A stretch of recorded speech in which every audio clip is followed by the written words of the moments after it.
a terra é plana. E é dito isso na palavra de Deus. Você acredita, professor, que a terra seja plana? Jamais eu acreditaria numa coisa tão ridícula, não, absurda dessas aí. Peraí, mas isso aí não está na Bíblia? Tem gente que, na sua imaginação fértil, acha que está na Bíblia, né? Eu fico extremamente chateado e até envergonhado quando eu ouço esse tipo de opinião, porque quando um ateu lê que alguns cristãos defendem a ideia da terra plana, ele vai pensar assim: bom, eu vou ficar no ateísmo mesmo, porque se for para eu virar cristão e ficar ignorante como eles, então eu não quero ser cristão. Então isso é uma vergonha, né? É um desfavor que fazem para o evangelho. Quando a ciência é compreendida corretamente, sem o viés obviamente macroevolucionista, ciência e Bíblia, um lançam luz sobre o outro, por quê? Porque vem da mesma mente superior. Deus é o Criador, tanto da Bíblia quanto da ciência. Então, essas pessoas que alegam que a Terra é plana, elas deviam parar de envergonhar os outros cristãos. Por quê? Simplesmente, elas não podem negar todas as fotos que a NASA tirou do planeta Terra, pelo espaço, pelos satélites, né? Mostrando que a Terra é arredondada e achatada nos polos. Como é que você vai negar isso? Aí você, porque não quer aceitar a explicação bíblica de que quando a Bíblia fala dos anjos aqui em Apocalipse 7, verso 4, segurando os 4 cantos da Terra, não está dizendo que a Terra é plana. O propósito do capítulo é falar que esses anjos de Deus estão em todas as extremidades do planeta, impedindo que eventos ocorram antes de os filhos de Deus serem selados. Você não pode interpretar isso dentro da sua perspectiva ocidental.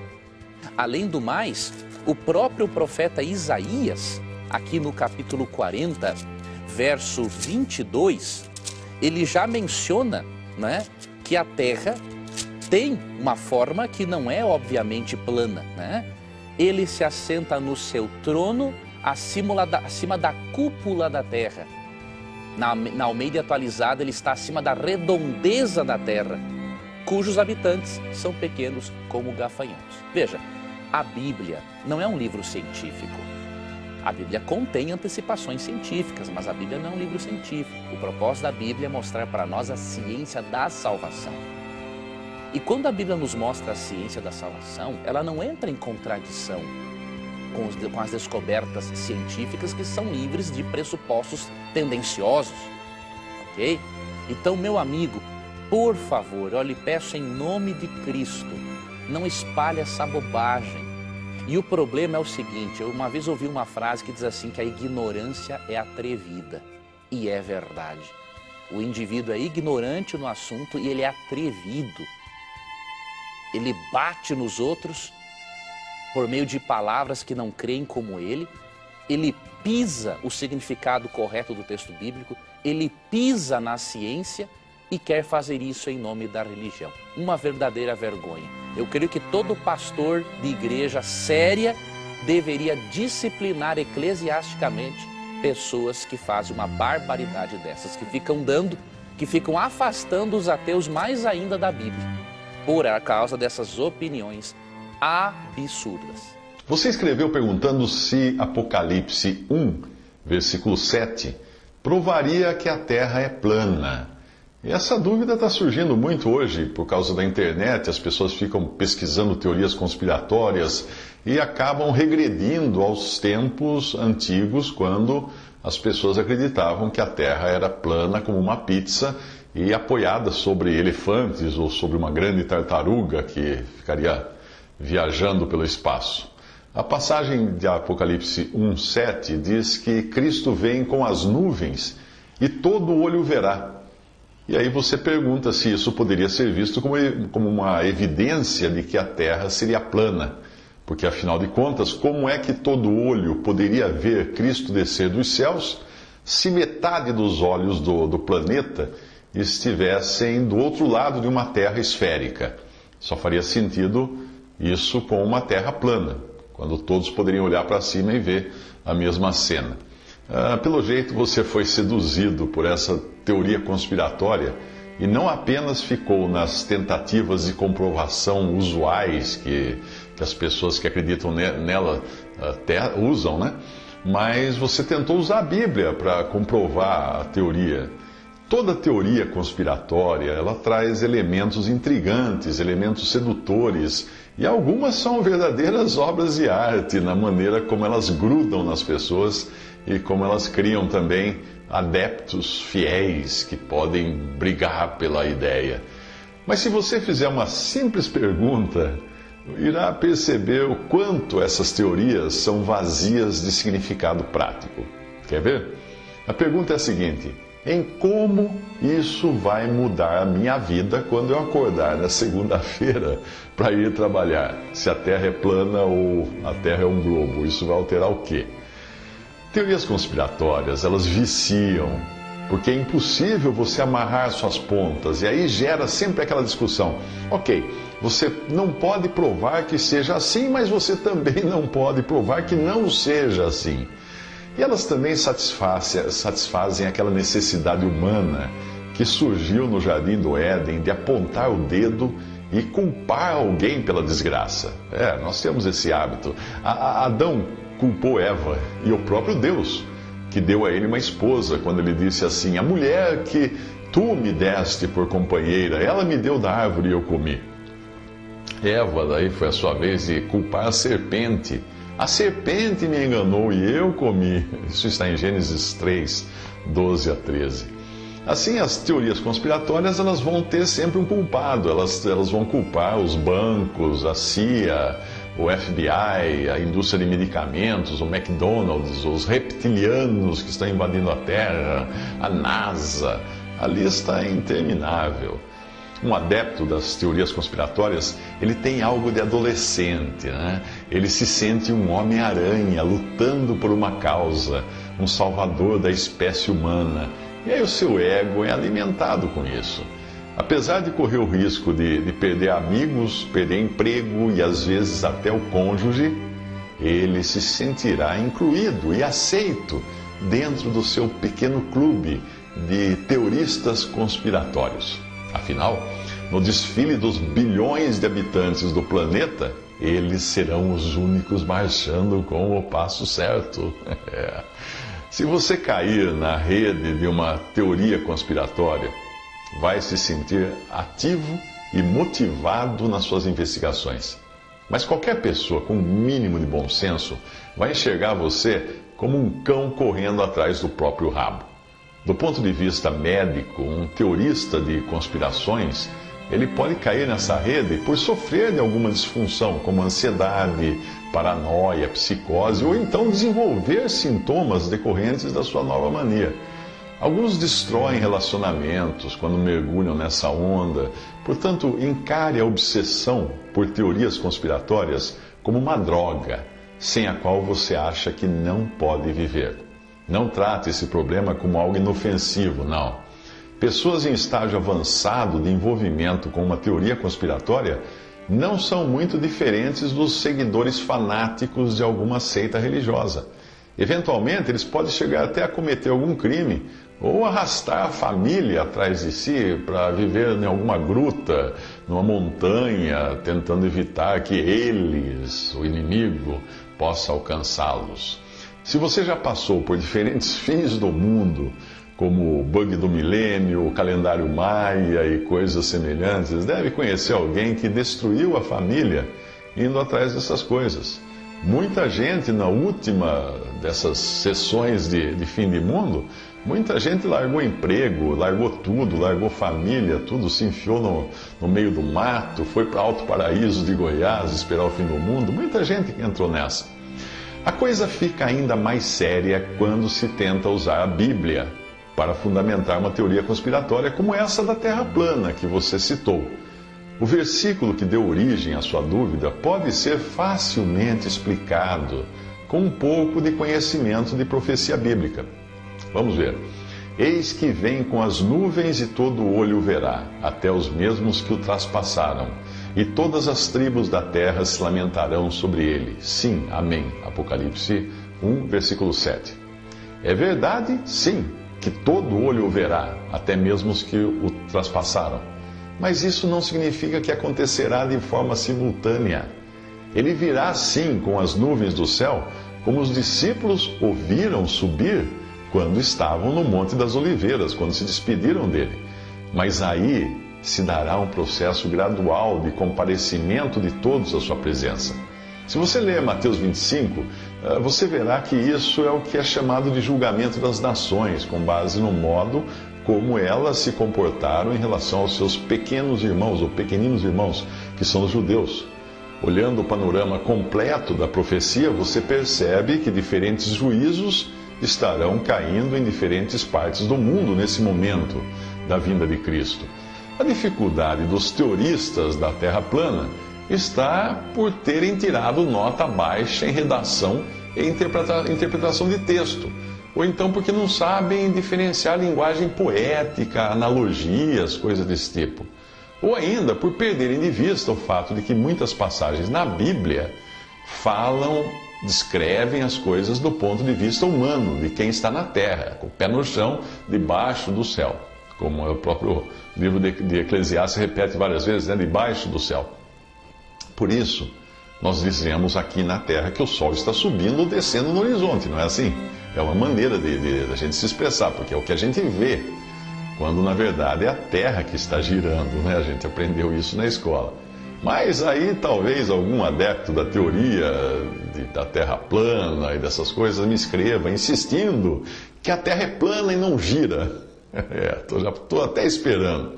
Mas é o sol que fica dando voltas como se fosse uma mosca prestes a pousar numa pizza. Bom, então aí eu não tenho mais nada para dizer, mas um psiquiatra pode até ajudar. Levítico 11, aqui no capítulo 11, versículos 13 e 19, o morcego é chamado de ave. Agora, o morcego é ave? Ele não é ave. Só que o autor bíblico, ao ver o morcego voar, para ele o morcego é uma ave. Em Josué capítulo 10, lá é dito que o sol e a lua pararam. Mas nós sabemos que os dias e as noites não são determinados pelos movimentos do sol, mas é pelo giro da terra em torno do seu próprio eixo. A Bíblia é a perfeita palavra de Deus na linguagem imperfeita do ser humano. Deus precisa expressar suas verdades numa linguagem que o ser humano possa compreender. Por isso, quando fala, por exemplo, em Apocalipse 7:1, dos 4 anjos segurando os 4 cantos da terra, é uma forma bíblica de dizer que Deus está sobre o comando e que esses anjos estão impedindo que fenômenos maus ocorram no planeta antes de os filhos de Deus serem selados. A Bíblia não tem o propósito de falar, né, de uma terra plana. Não é o propósito de Deus. A Bíblia não é um livro científico. A ciência com a qual a Bíblia se preocupa é a ciência da salvação. A Bíblia contém, sim, antecipações científicas importantíssimas. Ela até fala, como eu mencionei em Isaías 40:22, da redondeza da terra, sendo que naquela época não se acreditava nisso, né? Até na Idade Média era uma heresia dizer que a Terra era arredondada e achatada nos polos, porém a Bíblia já se expressava assim, de forma parecida antes. Agora, não nos esqueçamos que mesmo que a Bíblia tenha antecipações científicas, ela é a perfeita palavra de Deus na imperfeita linguagem humana. Deus, no processo de inspiração, ele não tira a personalidade do profeta. Deus comunica suas ideias divinas na linguagem do profeta para que os seres humanos possam entender. E, portanto, cuidado com esse tipo de teoria absurda que não pode ser baseada na Bíblia e que traz mais desonra para o cristianismo do que glória para o reino de Deus. Pessoal, boa noite. Eu não sei onde esse vídeo vai chegar, mas eu faço esse vídeo até meio chateado, porque algumas pessoas estão pegando vídeos meus fora de contexto, completamente fora de contexto, e colocando na internet para dizer que eu estou afirmando que a Bíblia diz que a Terra era plana mesmo, e os terraplanistas estão pegando isso aí. E eu espero que se esclareça que não é verdade isso. Então tudo bem, o pessoal está falando que eu disse que a Bíblia afirma que a Terra é plana. Não, o que eu não disse não foi isso. Eu disse foi que na época bíblica, aquelas pessoas que viviam naquele tempo, havia alguns que acreditavam numa Terra plana, num disco. E eu falei aquilo dentro de um contexto muito específico. Eu estava querendo dizer que nós não podemos pegar literalmente o texto bíblico como sendo uma linguagem científica, porque Deus não se propôs a esse trabalho. Mas eu digo também na minha palestra lá que isso não significa que a Bíblia não contenha verdades científicas. Ela não usa uma linguagem científica. E nem os cientistas de hoje estão 100% usando uma linguagem científica. Por exemplo, os cientistas chamam de átomo, o que não é átomo, porque o átomo é divisível. Se você olhar a palavra átomo, é não divisível. Os cientistas falam também de pôr do sol, de nascer do sol. Mas todos os que usam essa linguagem sabem que se trata de uma linguagem figurada, uma linguagem imaginária. Não é que o sol está nascendo, ele não é uma criança para nascer ou se pondo. Ninguém acredita nisso. Esse é o ponto. A Bíblia usa uma linguagem que chama de senso comum. O senso comum não é necessariamente uma mentira. Como eu disse, é um senso comum. Que é um exemplo de senso comum. Nós dizemos para as pessoas assim, vão com Deus, que Deus te acompanhe. Mas veja bem, pelo que eu entendo, Deus é onipresente. Se Deus é onipresente, fica sem sentido falar, vá com Deus. Se eu entender isso literalmente, como se Deus fosse com uma pessoa ou voltasse com ela, se ausentando do lugar original. A fórmula de falar vá com Deus, fique com Ele, significa uma maneira poética ou simbólica de dizer que Deus esteja com você, como se houvesse algum lugar onde Deus não pudesse estar. A linguagem humana, meus irmãos, ela é passiva de limitações. A linguagem humana, coloque na sua cabeça, ela não consegue descrever exatamente a realidade. Nós só falamos da realidade muitas vezes como um espelho. A nossa linguagem aqui da Terra, ela não tem o vocabulário do céu, ela não tem todo o estilo do céu. Então nós descrevemos até a eternidade, como disse Paulo, como por um espelho.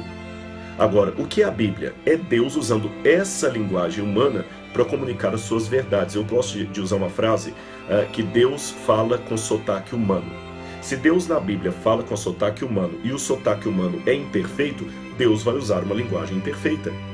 Porque se Deus usasse a linguagem dos anjos, meus irmãos, ninguém entenderia. Quer um exemplo? Se a Terra, como dizem os terraplanistas, é um disco, porque eu mesmo cito na palestra lá, que o texto lá do Hug em hebraico significa Deus circulando a Terra com um compasso. Se a Terra é um disco, como é que em algumas passagens da Bíblia fala da Terra de forma circular, em outras passagens fala dos 4 cantos da Terra?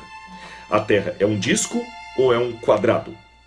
Eu pergunto, é um disco ou um quadrado? Ou as duas coisas? Ou então o disco agora tem canto? Então, só se agora, desculpe a ironia, para eu harmonizar a linguagem bíblica com a realidade, vou dizer então que a Terra é um disco, mas um disco que tem cantos. Mas quando a geometria me diz que um círculo não tem canto, não, a geometria está errada, porque é do diabo, eu tenho que ficar com a Bíblia, não com a geometria. Porque a Bíblia diz que a Terra é um disco e que tem cantos. A Bíblia está certa, a geometria está errada. Será que é por aí, meus irmãos? A Bíblia também fala em Eclesiastes, deixe-me lembrar, Eclesiastes capítulo 1, verso 7, todos os rios correm para o mar. Todos os rios correm para o mar. Só que interessante, vá ao Amazonas e você vê lá o Rio Negro, por exemplo, não corre para o mar, como é que eu faço? Será então que eu vou pegar toda a geografia que até agora foi ensinada e dizer que ela está errada? O Rio Negro não corre para o mar. O que é que eu faço com essa evidência, irmãos? Me dizem. Eclesiastes capítulo 1, verso 7. Todos os rios correm para o mar. Mas lá eu tenho o Rio Negro, como vários outros rios, que não correm para o mar. O que é que eu faço com essa verdade geográfica? Eu jogo para lá, falo que é complô da NASA, que é complô dos geógrafos. Irmãos, Jesus falou também que o grão de mostarda é a menor de todas as sementes. E a botânica tem sementes menores que a do grão de mostarda. Então, será que Jesus errou ou é um complô dos botânicos para me tirar a fé em Jesus? Eu não creio nisso.